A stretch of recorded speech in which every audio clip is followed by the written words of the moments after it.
a heroic and tradition-abiding cardinal, responds to the Vatican's latest document with a damning warning.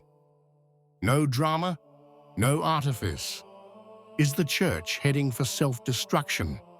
He warns us now, before it's too late. Stay with us until the end.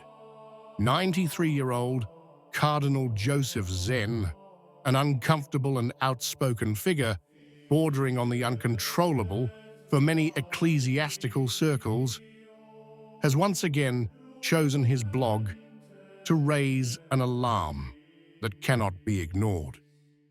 His reflection stems from the synodal journey, but is rooted in a pastoral experience, matured amid persecution, spiritual resistance, and a life spent defending what he calls the apostolic structure of the Church. He speaks not as a nostalgic for the past, but as a man who has seen firsthand what happens when faith is treated as a negotiable opinion. For this reason, in recalling how the pontiff transformed the synod into a body where even the laity vote, Zen does not limit himself to pointing out a procedural change. He interprets it as a symptom of a deviation which, in his opinion, risks diluting the authority of the pastors and confusing the very role of the bishop. In reporting his words, a concern emerges that goes beyond simple organizational judgment. Zen insists that synodality, as it is structured today, seems to propose a church that shapes itself through mixed groups of faithful, facilitators, and technicians of the process, leaving bishops with an almost symbolic role. This is an observation that matured not in the seclusion of a Roman office, but by looking at the way in which the Church in Asia has resisted only when its pastors have maintained doctrinal clarity and firmness of leadership. This is also why the Cardinal, when speaking about the Synod, without explicitly saying so, links the current ecclesial climate to what he has always denounced as cultural concessions, towards systems that do not recognize religious freedom. In other words, the question that hovers behind its lines is whether the change in the synodal structure does not open the way to a relativism capable of penetrating doctrine itself, disguised as listening. The Cardinal observes that what for decades had been called the Synod of Bishops has been fundamentally altered, to the point of becoming, according to the new formula, a sort of mixed assembly where the boundary between apostolic authority and consultative participation seems to dissolve.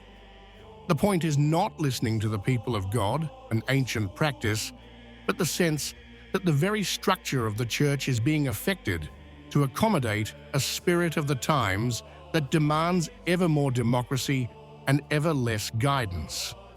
And what is most disturbing is the way it is presented, as an inevitable, almost obligatory step forward, while for Zen, it looks more like a cultural surrender in the face of the pressure of ecclesiastical models that have already abandoned their original identity.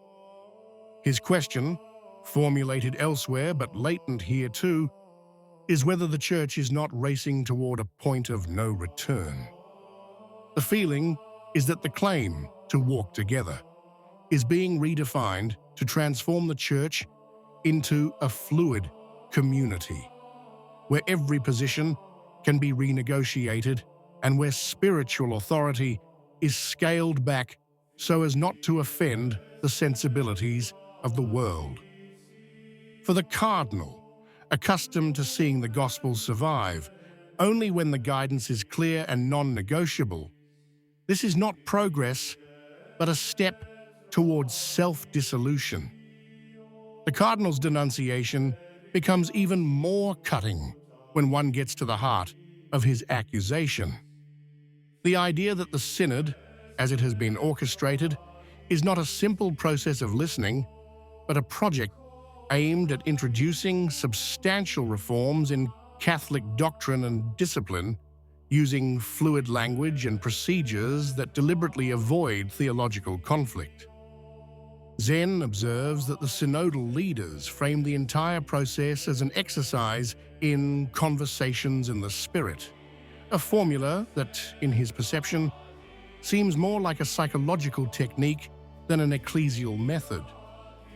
The point isn't the spirit, but the use of a group ritual that, instead of clarifying, softens everything, blurs it, and makes it impossible to define. An elegant way to prevent anyone from raising concrete questions about what could be changed. The Cardinal sees this choice as a strategic risk. If there's no debate, no transparent voting, no written word, until the groundwork has been prepared by weeks of emotional dialogue, it becomes easy to introduce innovations that in other times would have provoked the rise of entire episcopates. The disturbing feeling is that the method is part of the content. A synod that does not discuss is a synod that can be guided from above without anyone noticing. Zen does not say this lightly, but as someone who has already seen similar dynamics in contexts where those in power use noble words to camouflage decisions already made. His suspicion, expressed with a frankness rarely found in ecclesiastical circles, is that the synod is paving the way for a revision of the way the Church understands itself. It doesn't just talk about morality, ministries, or governance, it talks about the highest stakes, Catholic identity. This is where his anxiety, almost a premonition, arises. When a process promises a hearing but produces confusion, when it proclaims openness but fears debate, the risk is not reform, but the slow and painless dissolution of what has always been deemed unavailable. In Zen's reasoning, all this is neither naive nor coincidental. It is a sign that someone wants to push the Church towards a model that until yesterday was unthinkable, and that today is presented as a pastoral emergency. Zen doesn't openly accuse individuals, but the mechanism. For him, the most dangerous thing is not what is said, but what cannot be said. Not what is changed, but how the climate is created so that change seems inevitable. And when an ecclesial process appears to be constructed in such a way as to prevent serious opposition, then the disturbing question is no longer, what do you want to achieve? But why do you want to achieve it this way?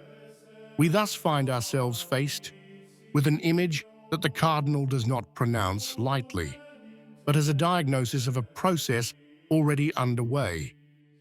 A Catholic Church that, step by step, is sliding toward a model not too distant from the Anglican one, where doctrinal unity has shattered into a constellation of sensibilities, practices, local interpretations, and autonomous decisions. The comparison is a warning. When each community interprets in its own way what should be common, when apostolic authority is diluted in a participatory method without borders, when practice takes the place of doctrine, then it is no longer tradition that guides the path, but the path itself becomes the new tradition. This is why his warning focuses not on the outcome, but on the process. Self-destruction, in the Cardinal's view, occurs not because the Church deliberately chooses to deny itself, but because it ceases to recognize what defines it. Zen doesn't cry catastrophe. He observes and notes that the current trajectory is leading precisely toward that critical point. He evokes with a question as simple as it is frightening. What remains of the Church if the Church no longer remains. If you feel the need to rediscover the peace, beauty, and depth of authentic faith, let Gregorian chant accompany you. Visit Fides et Traditio. You'll find voices, prayers, and sounds that bring the heart back to the silence of God. Find the link in the description. What do you think? If you liked the video, comment, Amen. God bless you.